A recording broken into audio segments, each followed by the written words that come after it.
Welcome to Coffee with Democrats, a sensible platform for progressive conversations. Coffee with Democrats is a grassroots movement dedicated to hearing from Democrats, candidates, legislators, and friends from all political backgrounds who want great conversations. Coffee with Democrats is committed to increase Democrat voter registration and Democrat voter turnout by making voting more exciting and meaningful. And now here's your host of Coffee with Democrats, Kevin Dawson.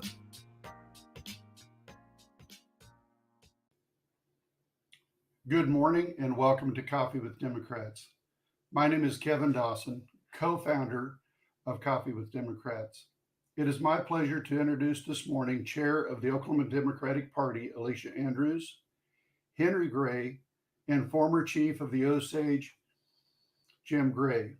Following these brief comments by Chair Andrews, Henry Gray, and Chief Gray, we will have a replay of a conversation that Chief Gray held with Native American influencers on Coffee with Democrats Roundtable held on October 3rd.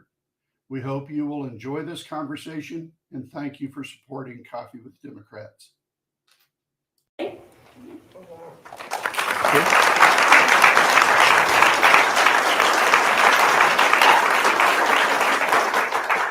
And his son, who used to be involved in Young Dems, we have to get him back, Henry Roy Horse Gray.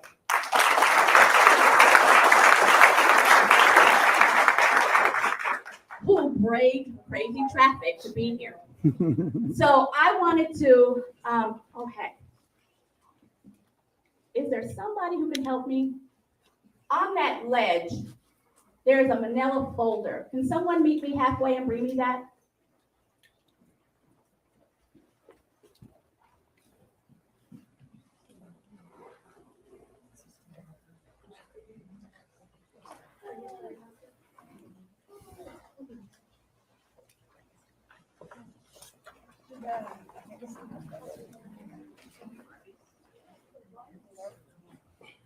I'm so sorry, I too thought there'd be a stage.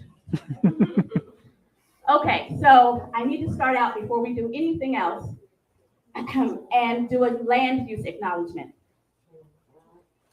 We want to honor and acknowledge that we gather on traditional land of indigenous tribes and those who were forcibly removed, including Osage, Wichita, Caddo, Muskogee Creek, and Cherokee tribal nations, as the original inhabitants and keepers of the land and water that we now call Oklahoma. With this effort, we profess the truth that is often buried. Our presence here today is a result of broken treaties, genocide, and ethnocide by colonial powers against those who have maintained and cared for the land and water since time immemorial. We honor with gratitude the land itself and the people who have stored it throughout the generations. This calls us to commit to continuing to learn how to be better stewards of the land we inhabit as well.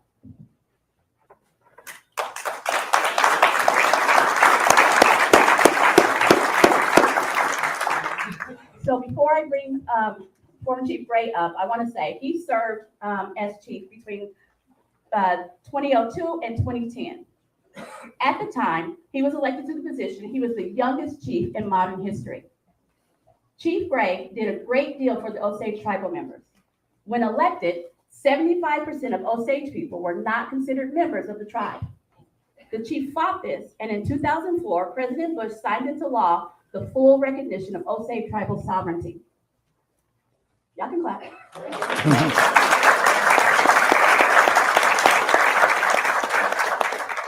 Chief Gray today is a journalist, publisher, and consultant, including deep involvement with the film we're about to see tonight. So I'm going to invite the Chief and Henry up to give a brief perspective of how this film relates to the truth and just their perspective on it, because I'm sure they've seen it 100 times. So come on up, but let's welcome them.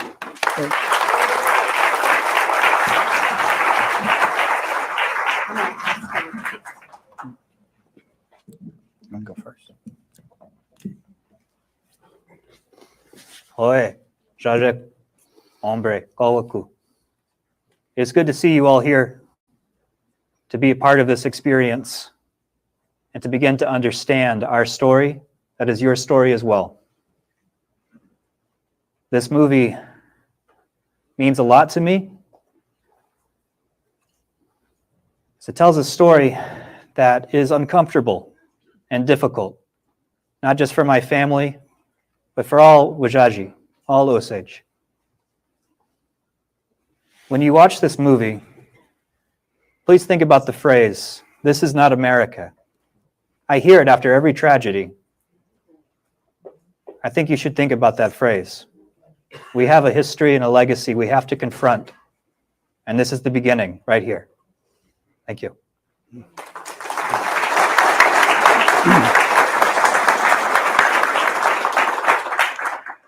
I'd like to thank the OKDEMS for inviting us here for this special event, this screening of this film. It was shot in Oklahoma, and it was shot on the Osage Reservation. One of the things that's most important to me that I'd like to convey to you tonight is that this really happened. I know Hollywood's notorious for exaggeration of events to sell tickets, to put you all in these seats. This is not one of those, but it is violent, and it is an extraordinary, hurtful part of Oklahoma history that is not taught in public school or in college. Much like the Tulsa Race Massacre, these events really did happen. It's unfortunate that in order for most of America to know about what happened in Tulsa in 1921, you had to watch HBO's Watchmen. In the same line of that thinking, what you're going to watch tonight is not in your history books, but it's in our history book, our family history book, and it's in the Osage history book. And hopefully, maybe if you've had a chance to reflect after watching this movie, you'll ask yourself, why isn't this story in our history book? This is not a contemporary issue. This has been a problem from day one.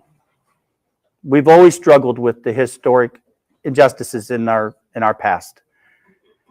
And I think we owe it to those people who are killed and murdered, and lives are forever altered, much like our relative, Henry Roan, who was murdered in this film. He's my great-grandfather, and he's Henry's great-great-grandfather. So when we tell you it's personal, now you know why. But for us, and what we hope will be an achievement, is that what Martin Scorsese put on his film came as a result of collaboration with the Osage people. It didn't change the history. It didn't whitewash it. In fact, It illuminated it because he listened. Because the FBI files and David Grand's best-selling book does not have the contents of the Osage character, culture, language, music, ceremonies, observances, or how we treat each other. All those things were incorporated in this film as a result of the collaboration that Scorsese and Apple made with the Osage people. In some respects, I'm proud of that. In other respects, I don't know if this is going to resonate with all of you. I know it's a hard movie to watch for us, Osages and other indigenous people, because the federal policies that made it possible for this to happen happened all over Indian country. And in Oklahoma specifically, the period of time, the first 20, 25 years after statehood, we saw the largest transfer of land from indigenous hands to non-indigenous hands. And one can only wonder, why is that not in our history books? It is a matter of federal American policy and state government that made this happen. And so I say this with a tinge of humility, that this movie means a lot to us. And I hope you appreciate the effort and the work and the beauty of this Osage country that's captured on this film is also balanced with the honest account of what happened to our people. And that even as tragic as those days were, come see us today.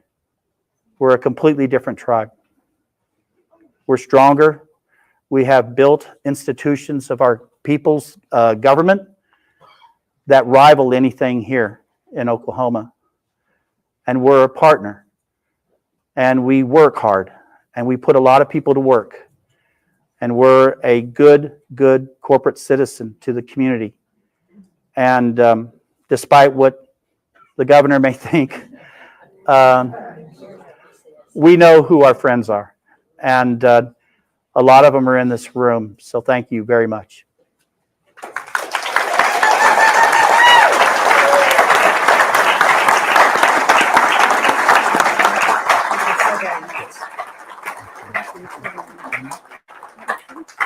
Oh, we're going to have.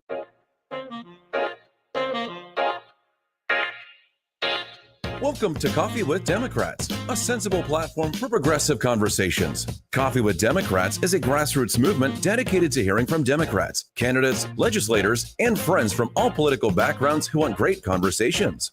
Coffee with Democrats is committed to increasing Democrat voter registration and Democrat voter turnout by making voting more exciting and meaningful. And with us today is a special guest host of Coffee with Democrats, former chief of the Osage Nation, Chief Jim Gray.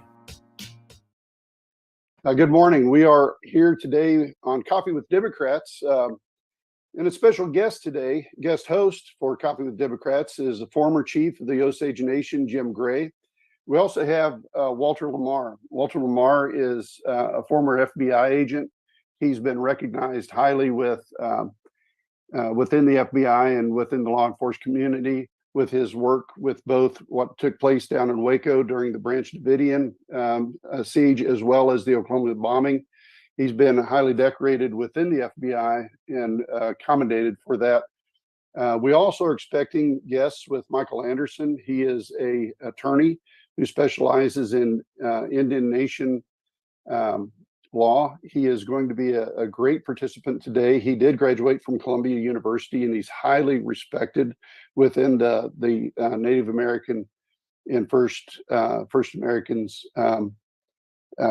legal side, and particularly the part about making sure that Indigenous policy and procedures is proper when, as far as it goes to Hollywood, and making sure that Hollywood recognizes the processes there. Then we also have Holly Cook Caro.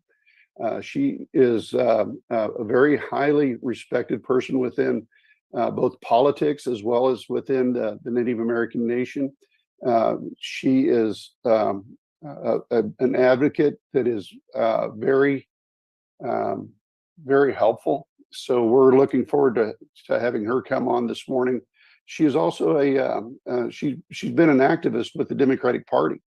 So I hold that in high esteem as somebody that is very involved with politics. So we're looking forward to having her come on here as well. I will be muting myself, turning it over to Chief Gray now. And in the meantime, I'm going to be reaching out to Michael Anderson and to Holly to see if there are some issues with their Zoom to make sure that they can join us. So I'm going to back out. I'm going to mute myself altogether, and I'm just going to turn it over to Chief Jim Grafe as our special host. And thank you so much for being our special host today. Thank you, Kevin. Just so you know, I just texted Mike, and he's using the link you sent us this morning, and he's not getting in. So I told him to use the one that you sent us last week. So hopefully he'll be able to get on soon enough to participate. And Walt, it's just me and you, maybe for the whole hour. Who knows? Hey, well, maybe that's all the better. Yeah, right. We could talk about all the people that didn't make it to the panel. So I thought that would be good. No, actually, one of the things that really intrigued me about the movie Killers of the Flower Moon, obviously it's close personally to me, and it's my family that's in this story, and it's also my tribe that's in this story. And but I think it has a broader reach than that to all of Indian country, especially as it pertains to law enforcement issues, which features prominently in this film and the book as well. And as somebody who's worked in Federal Bureau of Investigation, which is part of this story as well, the beginnings of it, as well as the actual work that you've devoted your career to in law enforcement as a federal official, both at the FBI level as well as the Department of Interior and even the Bureau of Indian Affairs, and as a one-time director. I think that's how we met years ago. And so I thought maybe just as a general rule, can you talk about how important it is for Hollywood, who's engaged in multiple movie projects, both on the screen and in television and in streaming, where law enforcement issues have come up? I can think of Dark Winds, I can think of Yellowstone, Longmire, Wind River. There's numerous movies that have come out where law enforcement features prominently in the story. How important is it that we get this right? And just feel free to expand on whatever aspect that you feel is important. And I'll say I just got a text from Holly. So Kevin, she is in the waiting room, so she's been waiting. But Chief Gray, number one, thank you for inviting me to participate this morning. And Kevin, I want to thank you for presenting this platform and forum for us to talk about some of these issues, because they are, I think they're not only issues that are important to us in the Native community, but across our communities in this country. It's as I was thinking about coming on today, I mean, for a long time, a very long time, Native American portrayals in television and in the movie industry, and I'll say, Chief Gray, I can include you in this, as baby boomers, we just on the cusp, yeah. Yeah, we recall as children that contradictory emotion of seeing us on screen, whether it was our little black and white television tubes or whether it was at the big screen at the movie theater. We were kind of proud that we were thought of, but we were horrified in the way we were thought of. Right? We were kind of proud to see ourselves, but we were at the same time horrified. And so now we fast forward to the past several years, and maybe a little bit beyond that even. We've seen this amazing surge, Native content on television and now streaming networks. And what I would say is, and thinking about this, is that our stories are safer when we're involved. when we're involved in the process, whether we be financiers, whether we be directors, producers, writers, actors, and then cultural and content consultants. So we'll touch on that law enforcement question in a second too.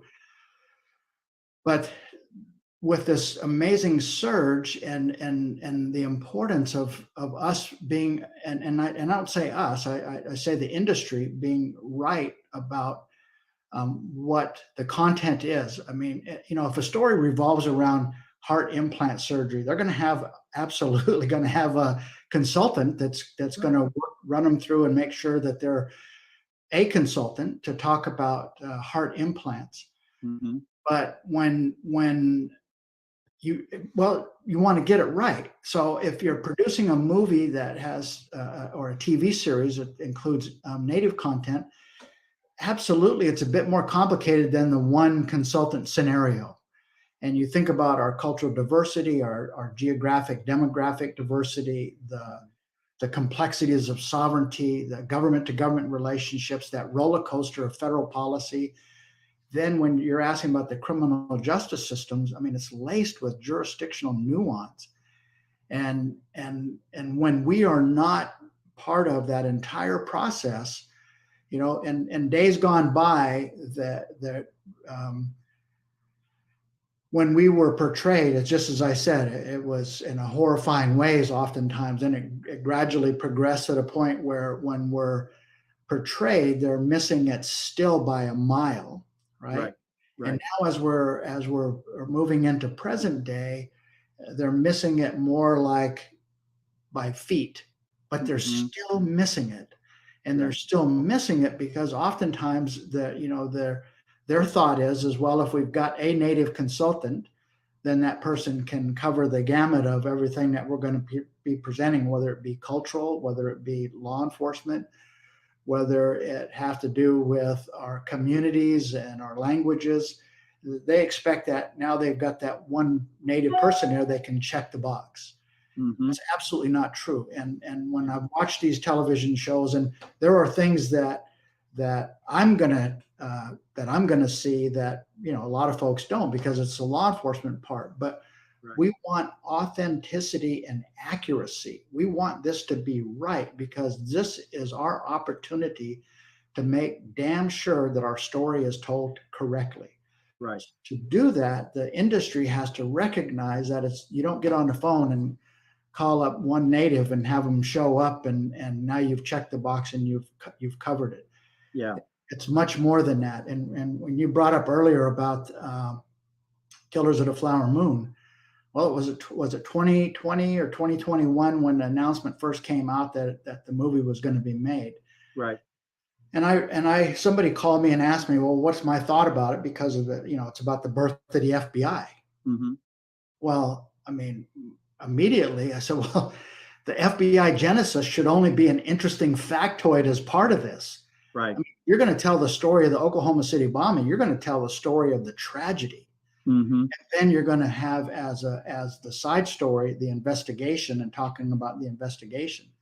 Likewise here, my hope was that the FBI, the birth of the FBI would be an interesting factoid, but that the story would revolve around the Osage people, the tragedy, and to tell that story. And Mike Anderson, I see he's here now, but he and I talked about it, and the fact that Osage leadership, including yourself, had an opportunity on the front end to meet with Martin Scorsese, that it changed the trajectory and it changed the story. Now, I haven't seen the movie, but talking to you and others that have, that basically is now what happened, that the FBI genesis is an interesting factoid, but the movie concentrates on the tragedy and the true story.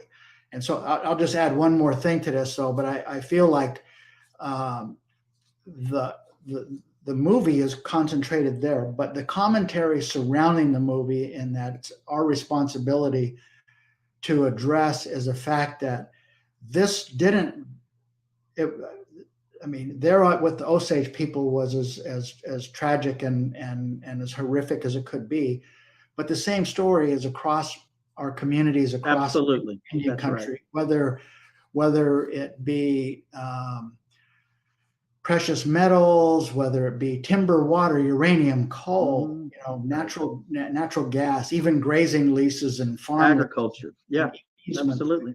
And in every case, the anything that we own or control, there's always been the risk of hucksters, opportunists, criminals, thieves, and the commentary that we have to promote is that it goes on yet today. Mhm. This, Yes. the Killers of the Flower Moon, is going to be an incredible platform for us to tell that part of the story as well. So, Well, look no further than the missing and murdered Indigenous women issue that is in today's newspapers today. So I would say that you're absolutely correct. These issues are still happening. Thank you, Mike. I wanted to ask Holly. One of the things that we did in our introduction was to talk about some of your work that you've done, both politically as well as your work in Indian country, in terms of getting the movie industry more prepared for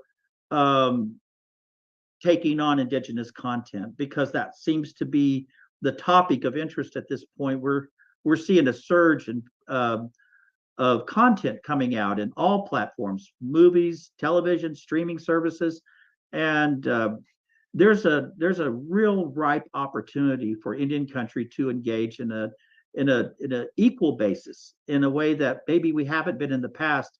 And your work as chair of the Illuminative organization certainly has brought a lot of that to light in the last 5 years. And I thought maybe this might be a good time for you to pitch the work that you do there a little bit, and hopefully expand on where you see things moving in the post Killers of the Flower Moon era that we think is going to happen. It's going to, I think, explode even more interest in Indigenous content. Thanks, Jim. Thanks for having me this morning. And I think you've hit on what we're really seeing right now is a renaissance in Indian country, not just in the film industry, but in politics, right?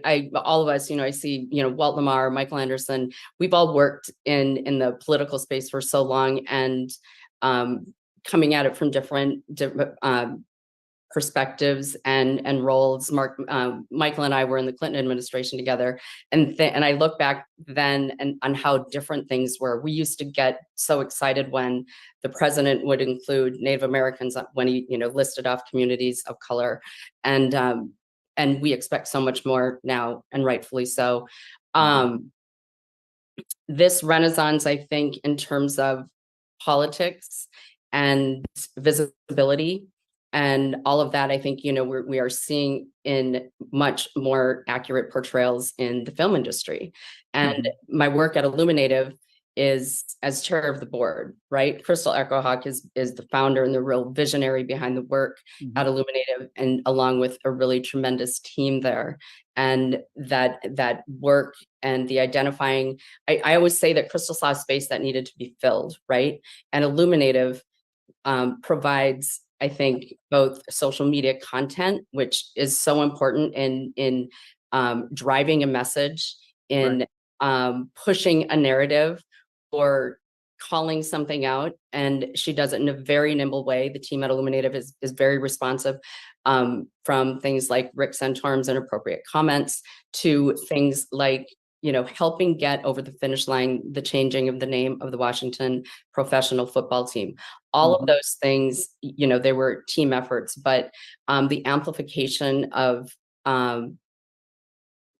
how to accurately portray Indian country, Native Americans, our stories, how to tell our stories in a way that is not the commercialization or just perpetuating what we've always known is as the Hollywood Indian or the Hollywood version of Indians.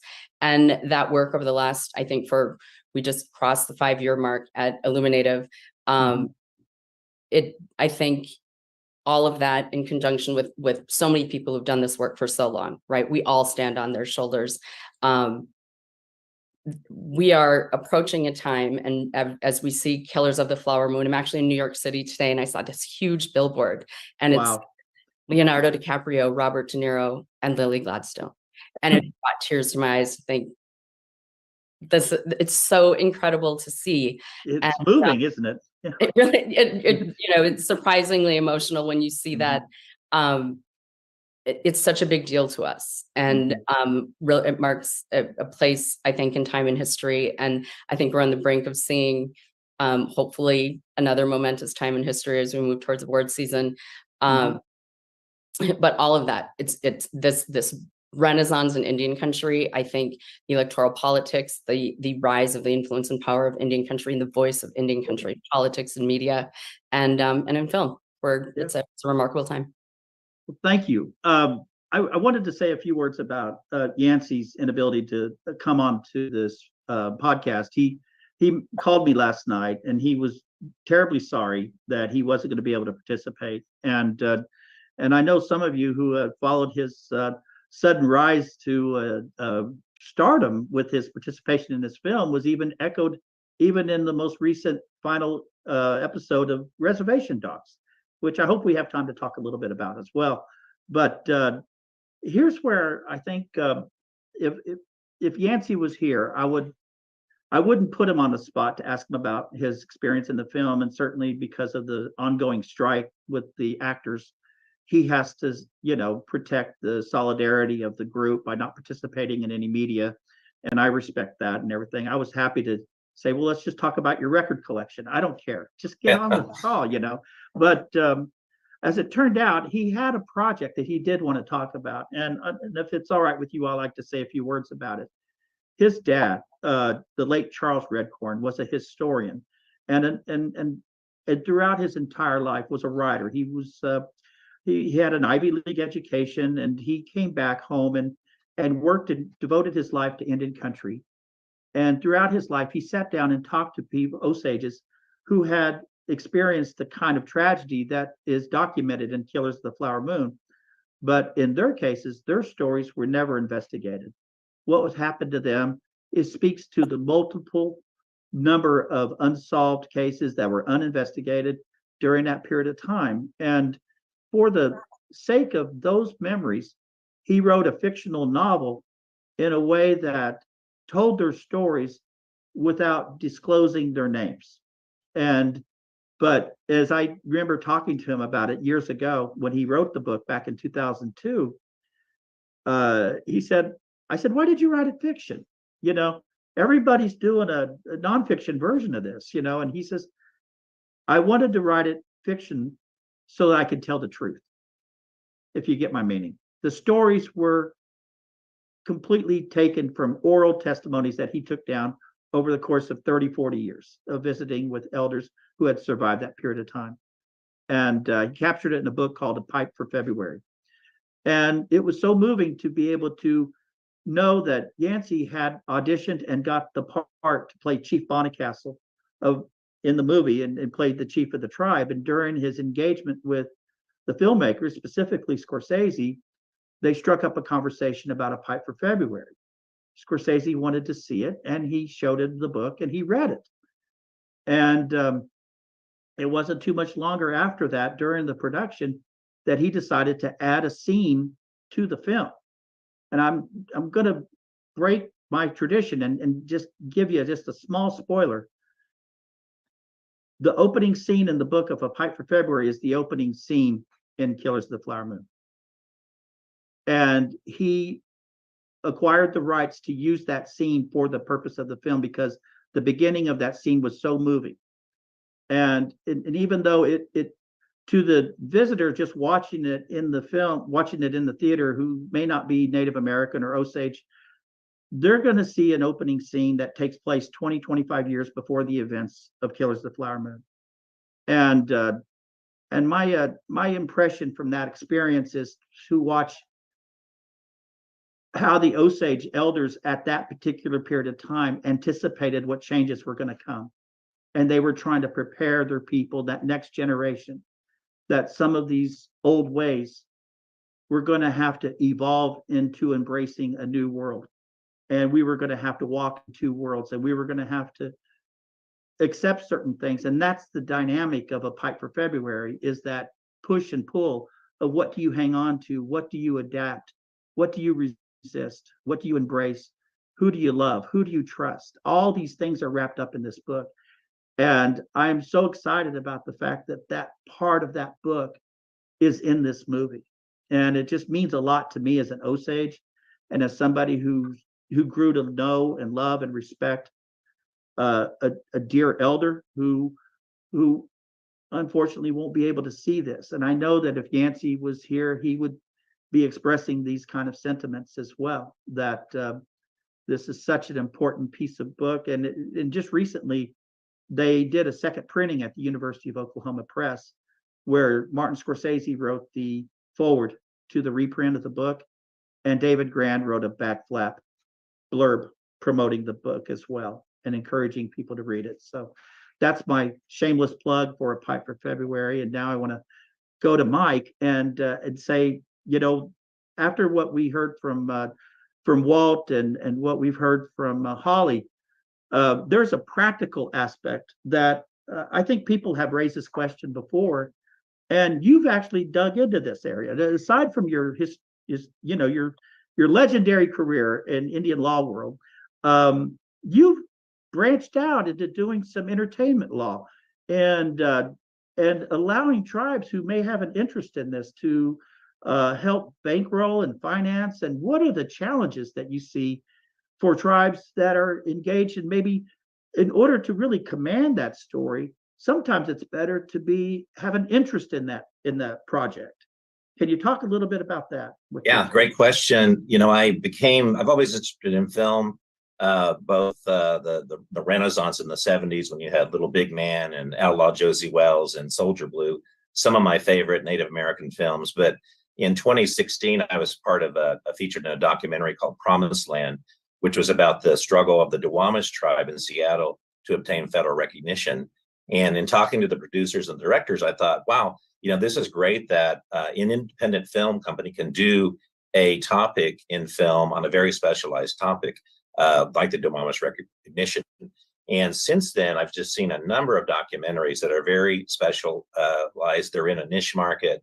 But I've also seen in the broader context, with Killers of the Flower Moon, much more commercially, marketable, larger films, and then films and TV shows like Dark Winds and Reservation Dogs. I mean, there has been a renaissance. And so as my clients look to expand, diversify from primarily gaming establishments and that kind of field and those endeavors, we started looking at Native American film. It doesn't have the margins, obviously, as a large casino would have, but there is profit to be made both in the smaller market and larger. And so that's how I became involved in it. The BIA used to guarantee films through their guaranteed loan program. They're not really doing it as much now, but they sponsored and bankrolled Wind River and LBJ and some other films. And so that's how my clients got involved in thinking that maybe they could diversify their economies, get into film, but also because they really want to shape and form the content. They want Native American role models, and I'll just make my own shameless plug. Both Walt and Holly and I are on the Native American Hall of Fame board. Yeah. We have an induction ceremony in a couple of weeks in Oklahoma City at the First American Museum. And one of our inductees is Will Sampson, who is a Muskogee Creek like I am. In the very early films, like when you didn't see a lot of Indian faces, but in One Flew Over the Cuckoo's Nest, and he was also in the Outlaw Josie Wells and in Poltergeist and some other films. But so I had an historical kind of interest just from having a tribal member in film, and now seeing that our clients want to actually do investment in films and expand into entertainment. If just so we tie up this loose end here, Mike, if somebody wanted to participate, invest, sponsor, anything like that, where can they go and what can they do? Well, the film producers are always looking for investments. And so if you read the trades, Variety and others, you'll see a film is in production. I actually met with the production company for Killers of the Flower Moon at an early point, and before they'd actually really engaged with the Osage tribe. And I was talking to them both about investment, also, but things like using traditional tribal regalia in the film, actual Osage language, and things that I later learned that they parroted back to the tribe when they met with them. So that was terrific. They heard you. Yeah, but and many other people, I know the tribe eventually had a consultant directly working with as a liaison to the film production company. But it's basically following the trades and see what's in production. Films always need money, even the large films, whether it's a monster like Killers of the Flower Moon or very small productions. And so it's one of the challenges for the filmmaker is to really, sometimes they're great on the artistic side, but they're not great on the business side. So you need a marketing plan, you need a sales agent, you need a foreign distribution if that's the kind of film that's marketable there. But it's basically doing business in just artistic content, which is a challenge for many people. I think one of the things that make Killers of the Flower Moon so interesting, and I don't know if you all recall, but the day the movie premiered at a film festival in France back in May, I had already seen the movie, and I was as one of the descendants of the people who are killed in this film. The Apple thought it would be a good idea to invite the descendants of those that are featured in the film to be able to see it privately before it is shown worldwide. And so I had a chance to go to New York and watch it, a private screening. And so, but before I left, I had to sign a non-disclosure agreement. So you guys know what that's like, you know. I got to see it, but I couldn't tell nobody about it. And I have to say, it was probably the longest 2.5 weeks of my life, sitting here at my home and not even able to talk to friends or family about what I got to see. And but it was moving, and it was incredibly moving, and it was powerful in its message. And so these ideas have been rattling around in my head the whole time. And so the day the film premiered, I got an email from the lawyers with Apple and saying I've been lifted from my non-disclosure agreement, and I can talk about it at any time after 2:30 this afternoon Central Time. So I had to wait, you know, and so when 2:30 hit, I started typing away, and I made a series of tweets. And I thought about writing a review, like your conventional critic review, you know, that everyone else would do, you know. And I thought, no, there's tons of people who can write that, you know. What can I write that maybe no one else would? And based on what I experienced watching the evolution from the book coming out to the movie rights being bought, to the outreach efforts, and to the response by the tribe as an evolutionary process of collaboration that eventually led to an active participation between the tribe and Scorsese and the film company in making this film. And then after all that, getting in a chance to see it was so powerful. It doesn't answer every question people are going to have. Is it the story the Osages would have written? Probably not.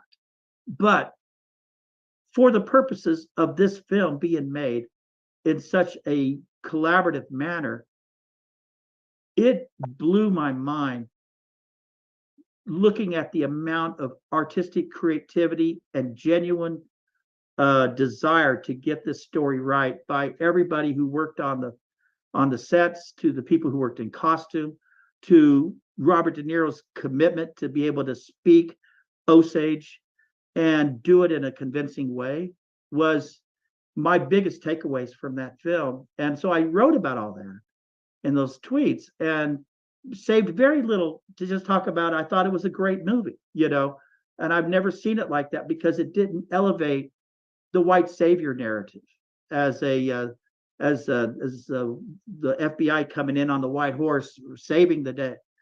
They solved 1 or 2 cases out of literally hundreds of unsolved mysterious deaths that maybe weren't so mysterious after all, but certainly unsolved, uninvestigated.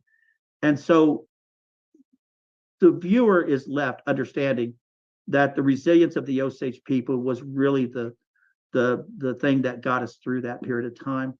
And specifically Molly, the character Molly, played by Lily Gladstone, so bravely and passionately controlling her energy and emotions, staying in the realm of that character, but knowing that she's Osage and she's surrounded by all these forces some sharing her own bed.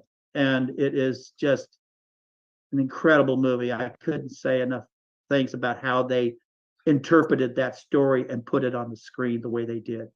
That tweet, last time I checked, it was like 7.4 million views around the world. And I didn't think people would care that much about process, but I want to throw the question to all of you. How important is process when it comes to getting that part right and not knowing until you see the final product whether or not that process produced a result that you could be proud of? Walt, you go first. Well, Chief, number one, I think you must have talked to Scorsese about lighting tricks, because you're doing a really good job with that lighting. Maybe you can get. I'm a big fan of cloudy skies because it's good for camera work. Okay, so Scorsese gave you a one up on the rest of us with your lighting. And then I'd also like to just mention quickly, Mike brought up Will Sampson, and Will Sampson was very much a proponent of hiring Native actors to play Native roles. And I think that's part of our excitement about inducting him into the National Native American Hall of Fame, is that, you know, he wasn't the only one, but he was on the front end of that movement to ensure that to make it more correct. I'd also like to just say too to the listeners, when I mentioned earlier about the complexities and the nuances, it's incredibly important to recognize there's 574 federally recognized tribes. There are state recognized tribes. There are 200 different languages spoken. And oftentimes people talk about the native culture. There is really no such thing as the native culture, because we're made up of a lot of cultures. Mm-hmm.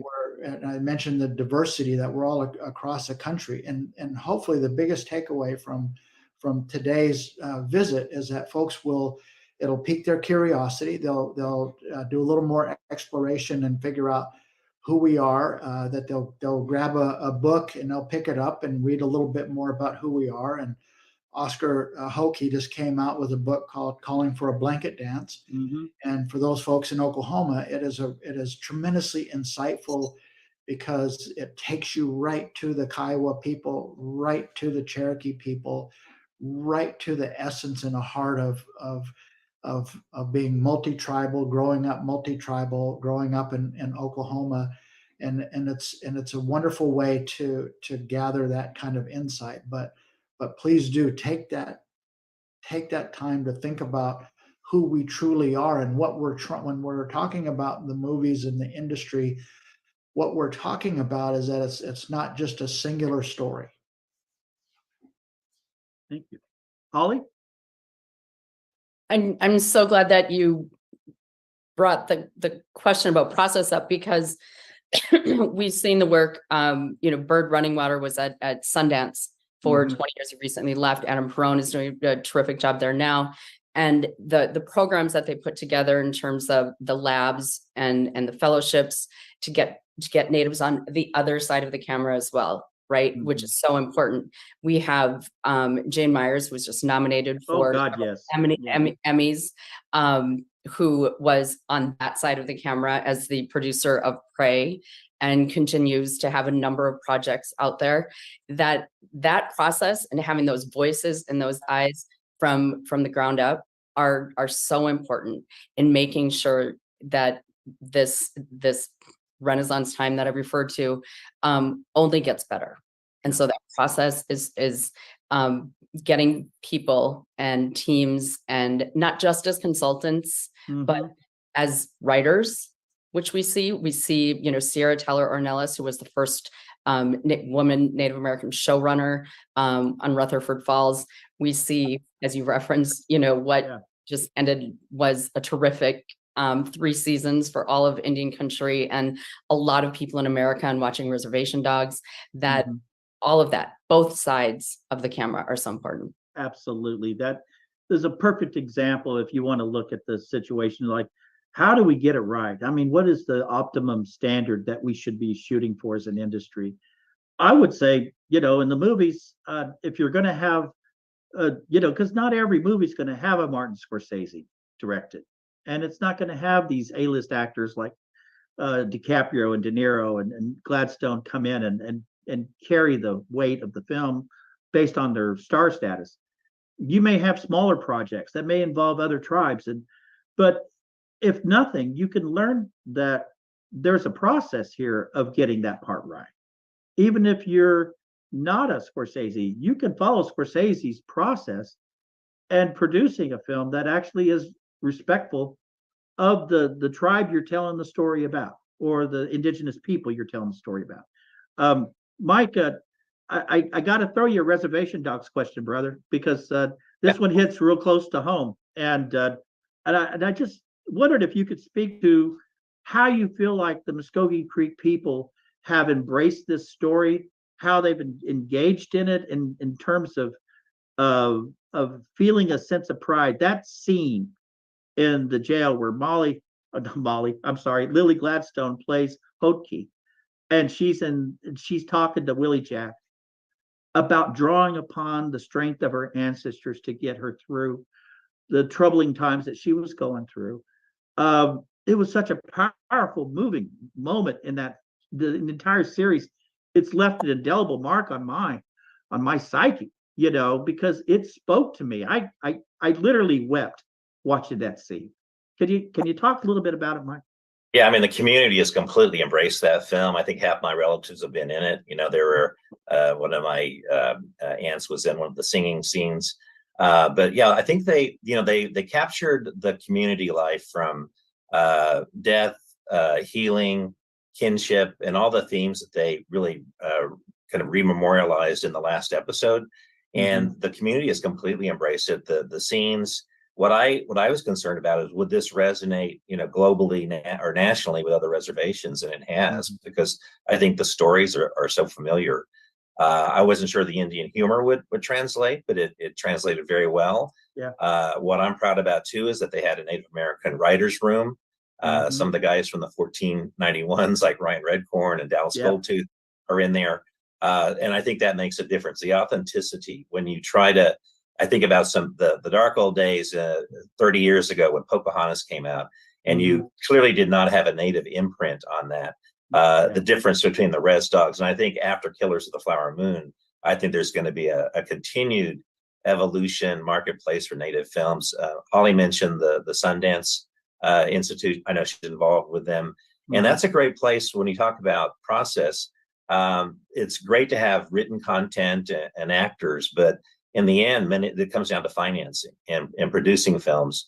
And the fact that there are now more executive producers, associate producers, and others for film, showrunners, that is going to make a huge difference. You'll see that both in very small films and large films, in the next year or two as these films come into production.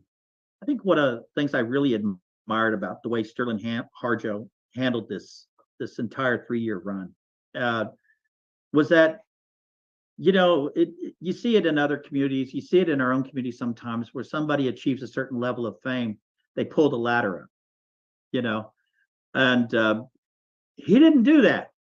He did not do that. He took the opportunity that he had, and he brought other people with him. He gave them opportunities to shine, and he asked certain people that he had worked with in the past to come in and step in and direct an episode, or to help write an episode, like you said, Mike.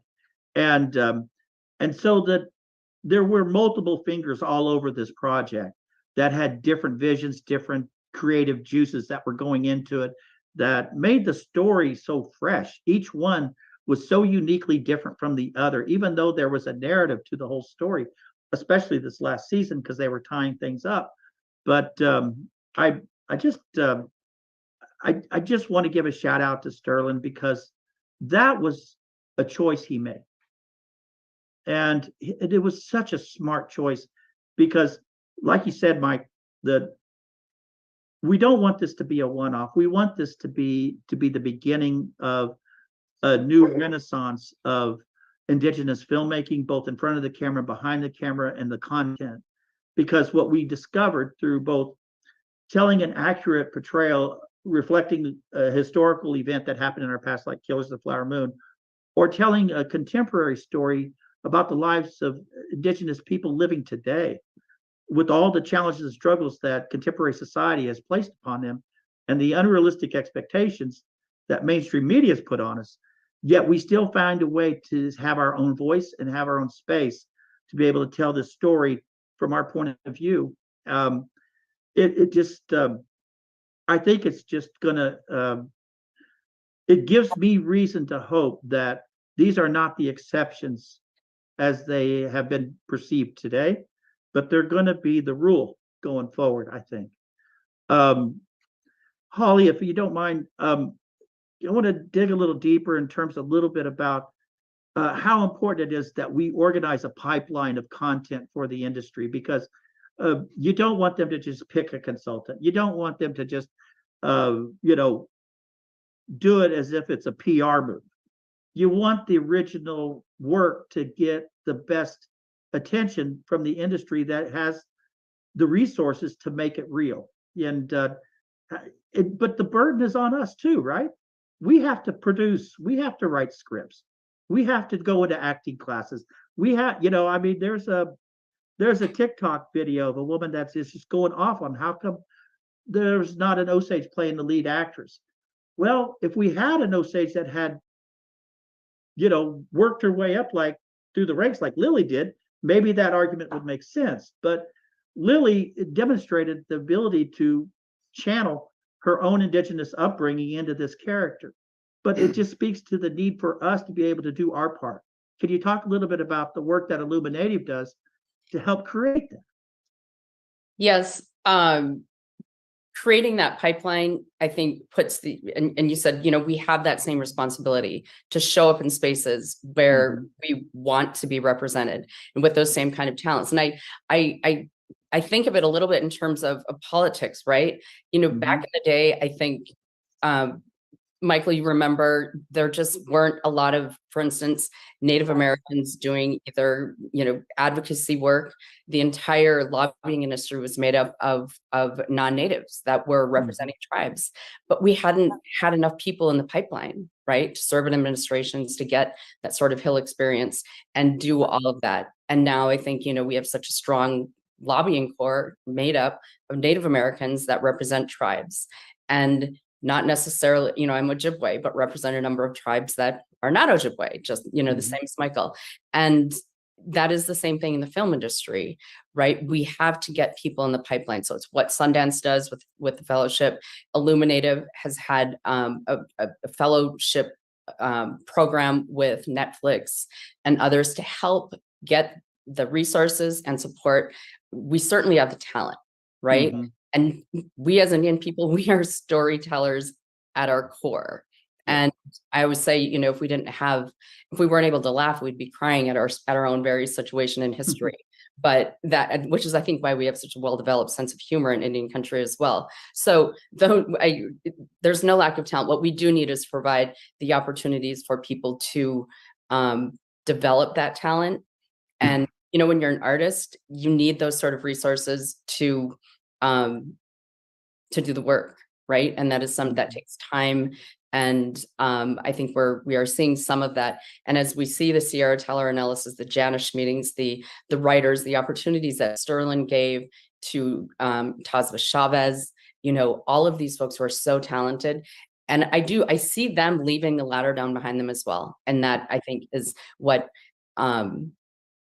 them using their platform and opportunity, but I also, finding that space. And I know, Michael, you do some of this work in finding that space where that talent can be grown and mentored. Mentorship in Indian country and this space, I think, is going to be really important. Say, Walt, I'm not asking you to give us the full width and breadth of what you've been able to experience being married to the director of the National Museum of the American Indian, but could you give us at least a glimpse at the kind of things the museum does as a way of educating the general public about Indigenous life, Indigenous world that we have all grown up in, how important it is for that to be accurately reflected. I know one of the things that Kevin did when he was in that position was that he opposed the Indian mascot issue in Washington, D.C. He opposed these, he championed projects such as the accurate portrayal of Native Americans, whether it's in Madison Avenue or whether it's in Burbank or Hollywood, because those things affect federal policy in D.C. The perceptions that the public has that is born from, Land O'Lakes butter or the Washington football team logo or some of the perpetual misrepresentations like you talked about of our lives on the screen has an effect on federal policy. The museum stands alone across the street from the U.S. Capitol as a point of education to the world of who we are and what we are, and definitely what we're not. Could you talk a little bit about that? Well, thanks, Chief Graham. I appreciate that question, and I'm incredibly proud of my wife.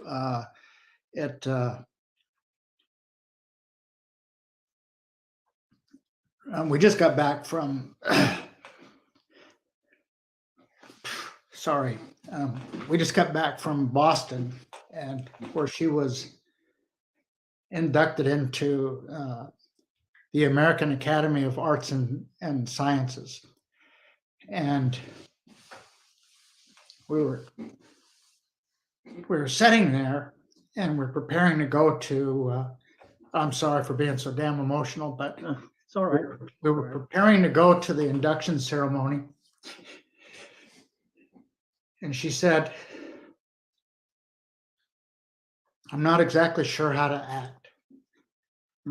And it dawned on us both at that moment that over the past number of years, there have been natives that have been inducted into the Academy, Louise Erdich, Kevin Gover, Suzanne Harjo, Philip Deloria, Mark Trahant, and others. But yet, in terms of the thousands of people that have been inducted into that august community, there have been very few natives. So there is no pathway to say this is how we act, this is how we accept it.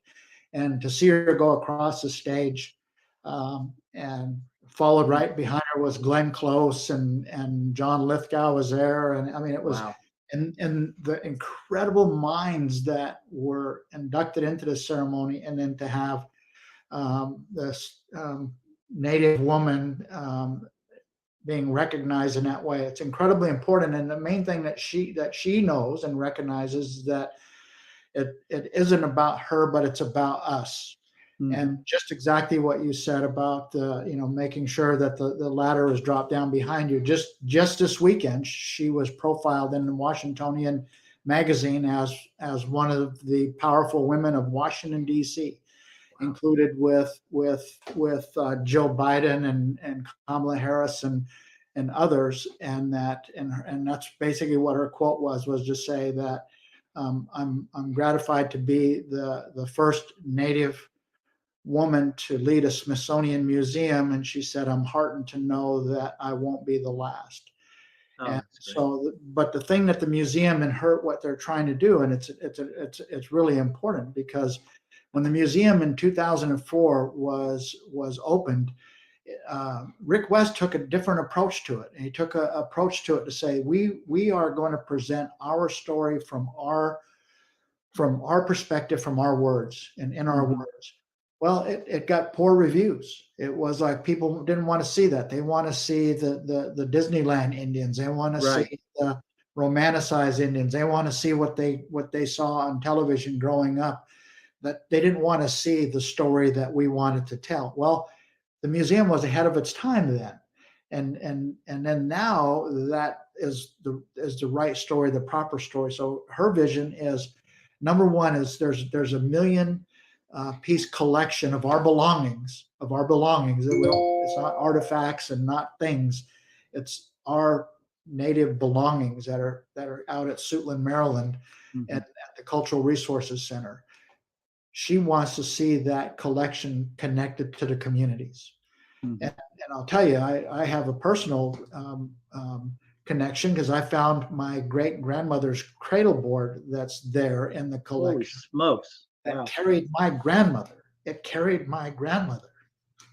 So when you find those things, and we all have those things there. Now, I will encourage folks to go to NMAI online, and you can search your name, you can search your tribe, you can search for, and you can find things in the collection that are of your family. So that's one of the things she wants to do. She wants to create partnerships outside the museum with Illuminative and Indian Collective and ARP and other organizations that will be able to take and take the word out. They also have NK 360, Native Knowledge 360, and that too is a movement to be able to educate. So it's, Jim, you're absolutely right. It's about education, creating awareness. And then at the same time, though, you have to create that environment there where people, the tourists that come flocking to DC, that they can go somewhere and see something that kind of entertains them a bit. But I think And it educates them. at the same and time. educates them. Yeah. Yeah. Well, you're educating them sometimes, not exactly, forcing it down their throat, but when they walk out, they know more than when they went in. But I will say about Killers of the Flower Moon, when it comes out, and I think we're all going to be in Indian country very, very proud of Lily Gladstone. And I will say that she's my cousin-in-law, so I claim some connection and pride right there. She's going to be a breakout star among huge stars. She's going to be a breakout star. And Jane Myers, when she told me that she was at one point told me that she was going to produce a movie about Comanches fighting the predator in Canada, I said, "Oh yeah, sure, that'll Okay. yeah." And then there it was, and then it was, and Holly can talk about probably about what it did on streaming, and that met all expectations. My only regret is that it was never in the theaters. I really wished it was in the theaters, because I would have gone multiple times. A movie that visually was beautifully done on my computer screen was such a disservice to all the hard work that went into telling that story. So lastly, what I want to say is, and one more thing about my wife, she's also in the Forbes magazine 50 over 50 too, on that list as well. So she's kind of on a roll, and she's embracing her platform, that this is the place to talk about not me, but who we are and what the museum does. And don't forget about the fact that there is an NMAI in New York City as well. That's right. So she's responsible for 3 big institutions. But when Killers of the Flower Moon comes out, and there's going to be such a buzz, and there already is with Reservation Dogs and Rutherford Falls and all these other shows that are Native content, we have to be kind of protective. Yeah. We and our community, we're going to have to be protective because, as I said earlier, the hucksters, the opportunists, the thieves, they will be coming. And what's Mike Anderson? What's the line in the movie? The wolves. Oh, can you see the wolves in this picture? So they will be coming, and they'll be trying to imitate who we are. They're going to be trying to imitate our portrayals in the movie industry. So we've got to be very protective, and not to be on a sour note, but no, I agree with you, because my interpretation of that is that we have to take control of our own story, and we have to make sure that we're the ones telling it, not somebody else. And then, Jim, if I could just make one point on that, on our telling our own stories. I mean, I think as we're wrapping here, there are a lot of untold stories, a lot of historical narratives for my tribe. There's really never been a great film about the Trail of Tears. There's been a lot of individual small, tribal productions, but on a mainstream.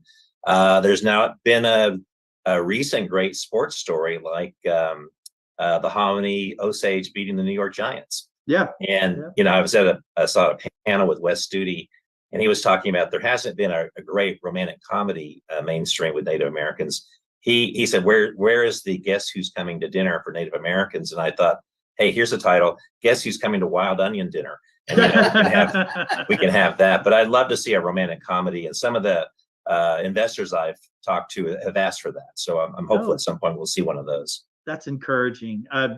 Just to kind of give an ode to a little bit some of the more current dynamics that's happening here in Oklahoma, and unfortunately happening in other red states across the country, is that there's been laws that have been passed at the state level that is preventing the any kind of history being taught in the public schools that may make somebody feel uncomfortable. And unfortunately, history is not there to make us feel good. Unfortunately, it is. It's there to help educate us, so that if there were mistakes in the past, like slavery and Jim Crow and Reign of Terror and the removals like the Trail of Tears, that they be brought to the attention of this generation in the school books. And right now, we're fighting a battle right now in Oklahoma. House Bill 1775 is on the books, and it has had a chilling effect in the school system from being able to even bring Killers of the Flower Moon into a social studies class. There's a story that a teacher in Dewey, Oklahoma, has bought 25 copies of the books for the purposes of educating their students on it. And when that law was passed, she put them in a box and put it in a shelf, because the consequences of violating this law would be she would lose her teacher's license, and there would be an accreditation to her school system. And none of those things were worth the risk of jeopardizing her career or her school.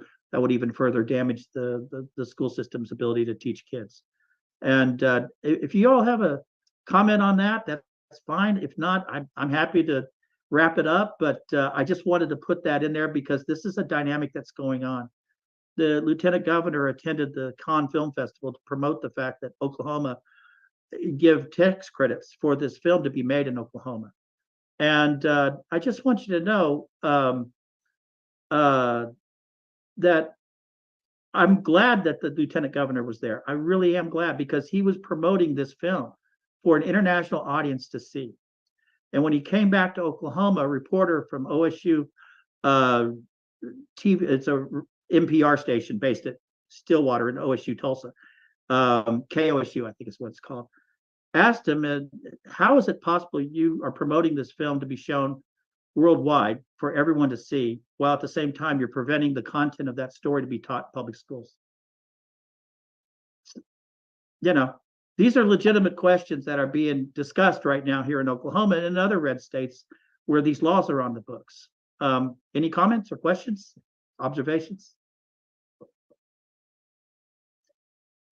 like I stubbed the panel with that Well, one. No.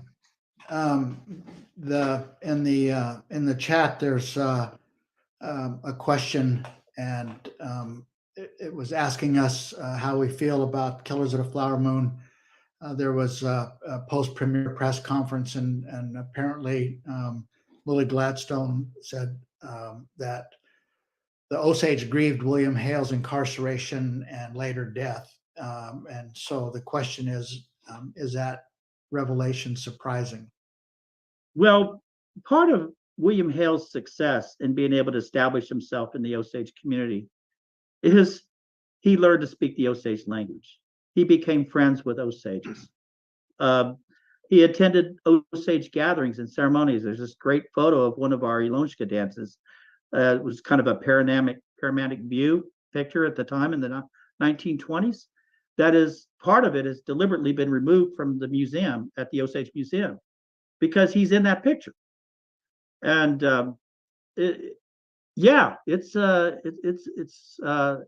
it's difficult to describe that people who pretended to be our friend ended up not being our friend. And even with the trials and the convictions and eventually his parole in the late 1940s, there were still Osages that had some affection for him, but the vast majority of Osages did not, of course. But we still lived in that time that even though there was those set of crimes that got all the attention, what also happened was that there was a silence that took place for the next 40 years where nobody even talked about it. And when it was talked about, it was only talked about from the perspective of J. Edgar Hoover, who did a PR movie called The FBI Story, where it was a white savior narrative. And it further alienated the Osages from their own story and from their own relationships to their own family members whose crimes were never investigated. So there's always been this uneasy coexistence that exists in Indian country, that between the Indians and the non-Indians that live in our communities. Anywhere there was allotment, there were guardians. Anywhere there were guardians, there was graft. It wasn't just an Osage story. It was a Five Civilized Tribes story. It was a story anywhere where the Dawes Act was implemented. And these folks were responsible for the largest transfer of land, according to Angie Debo's book, that, and Still the Waters Run, of the massive transfer of land out of Indian hands into non-Indian hands. And this is just one personality out of that entire history. And obviously, there's no way you could have pulled that off if he came in with horns and a tail. He was nice. He was gracious. He was gregarious. He was charming. I don't know how else to answer. I don't know. Chief Gray, I'll just say that I think all of us know that person or persons from our communities, and where in Anadarko there was a person who basically was a loan shark and loaning money 100 on 100, and was in collusion with the Bureau of Indian Affairs when they would have a check coming for oil royalties or whatever it might be, and then he'd collect 100 on 100. If they didn't pay up, he would, that there get their land consequences. So, yeah. But at the end of the day, that's how we were taken advantage of, because we have a certain loyalty when we take somebody as a friend. And even sometimes when they mistreat us and abuse us, we don't easily just cast them aside. So I can see where that could have been a possibility, where people were saddened by that. And your explanation is great.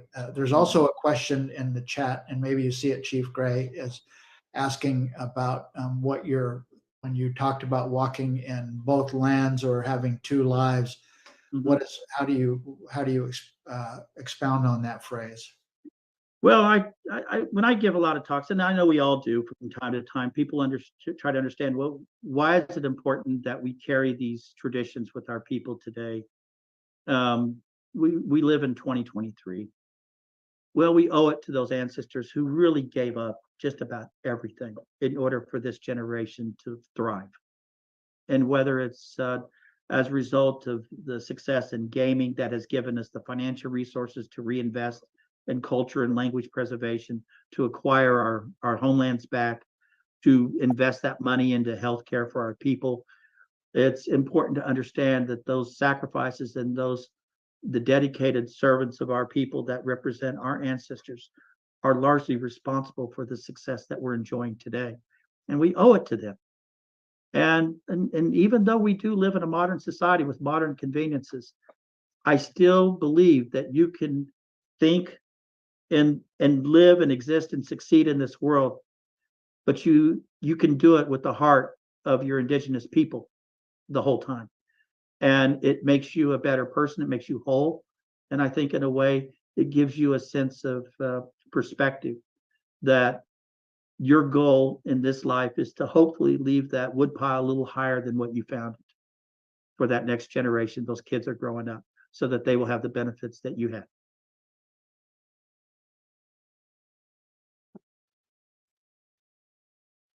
Well, I want to wrap up in the sense of, does anybody have anything they would like to plug? If they do, this would be a wonderful opportunity. I'll start with you, Holly. Ladies first.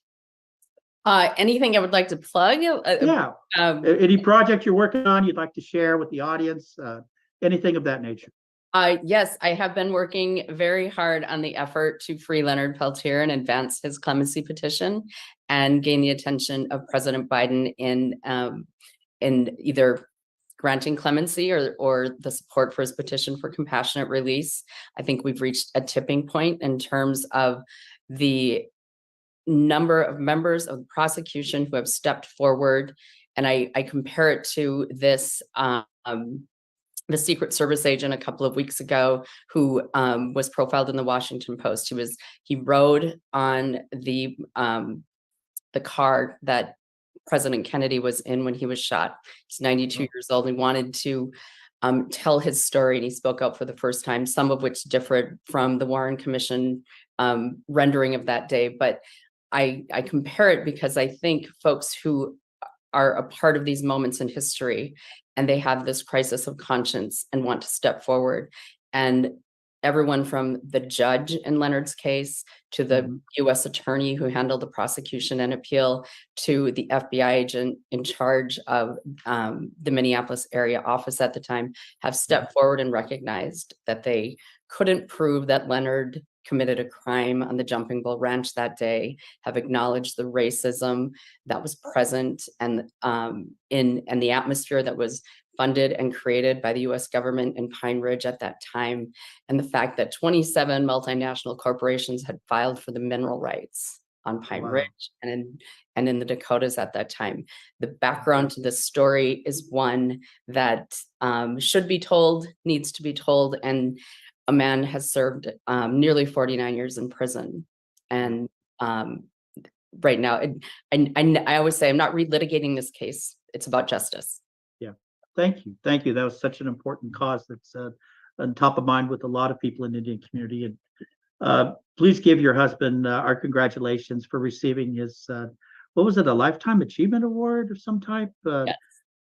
What did he get? He got the Lifetime Achievement Award by NAFOA, which is taking place right now. So I will tell him. Good deal.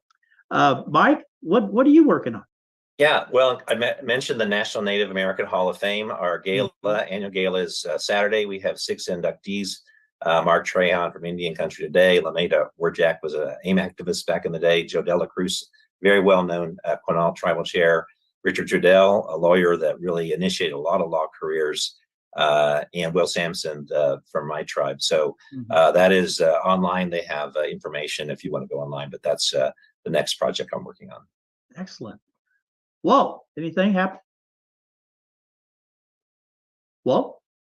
Yeah, sorry, I just picked up a cold and I'm now have a coughing fit going on. But I will say this: Holly is an absolute strong advocate for anything and everything that she does. And if I ever get in a bind, I want her behind me to get me out of whatever bind that is. And I think Mike Anderson will be at some point leading the effort for a big movie production. And when he does, I'm looking for a role. So make sure that you include me in that big movie production. But I'll just say I'm very proud to be included with the 3 of you in this podcast. And I think it's the absolute most important thing is always and never underestimate the power of our voices. Absolutely. I couldn't think of a better way to end that. You guys, you have been great and great sports, and you know, next time we all get together at whatever Indian event that brings us all together, I'm going to make sure Yancey buys us at least a round of coffee in honor of the Coffee for Democrats for honoring us with this hosting responsibilities and having this particular subject on their platform to discuss. And I thank you all very much. And Kevin, if you can unmute, I'll turn it back over to you to finish this out. Well, it's such an honor and a privilege to have everybody here with us on Coffee with Democrats. Really, this is one of the premier shows of the year.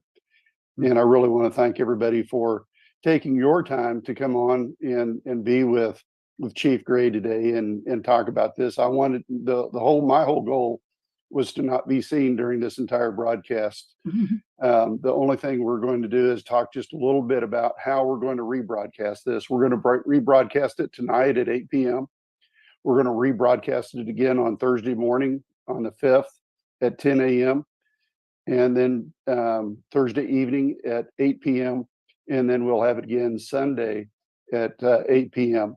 Our next guest on Coffee with Democrats, we're reaching out to Representative Arturo Alonso Sandoval from the Oklahoma 50th District, I think it is, from Oklahoma City. We're going to ask for him to come out. This is Latino month. Help me out here. I'm throwing a blank here. Latino Recognition Month, I think it is. And so we're wanting to make sure that he is able to come back on and talk with us and have an opportunity to talk about his activism within the Latino community. He's a great guy, just a fantastic guy. He graduated from OU. So all of you with OU Heritage, University of Oklahoma Heritage, raise your hand.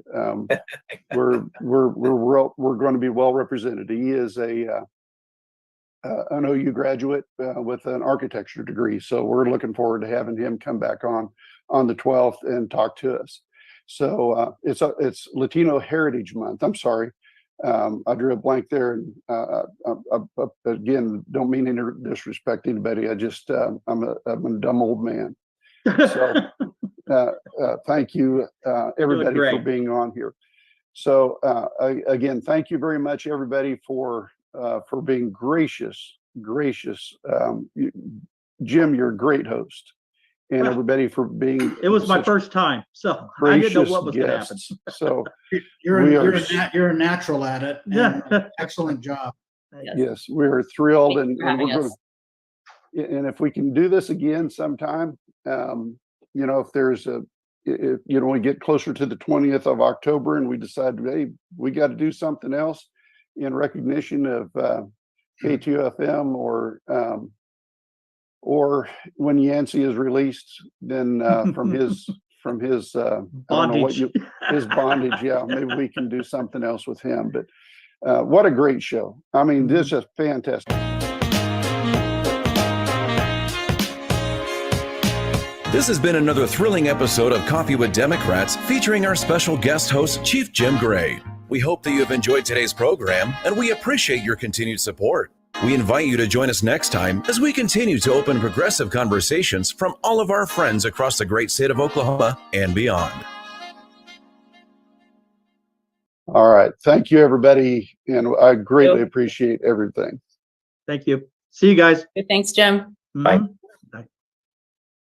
See you, Kevin.